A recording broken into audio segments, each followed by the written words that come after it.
როგორც უკვე იცით, ადამიანის უფლებათა დაცვის კომიტეტში მოსმენების კანონპროექტს მეორე მოსმენით განიხილავენ, სადაც დაპირისპირება მოხდა ოპოზიციის ერთ-ერთ წარმომადგენელს მიაყენეს სიტყვიერი შეურაცხყოფა. ადამიანის უფლებათა კომიტეტზე ადამიანი მეუბნება, რომ ხარ ავადმყოფი. თქვენ გევალებათ ჯანდაცვის უფლებების დაცვა. ადამიანის უფლებათა კომიტეტზე კომიტეტის წევრი მიკეთებს შენიშვნას, რომ მე ვარ ავადმყოფი.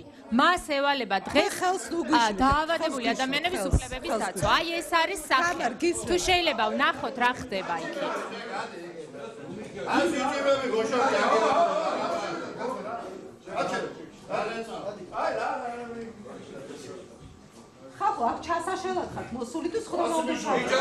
ვინ ჩაშალა ქალბატონო ეკას ხდომად თქვენმა წევრმა ჩაშალა, რომელმაც მე ავადმყოფი მიწოდა. არ გამორთავ მიკროფონს.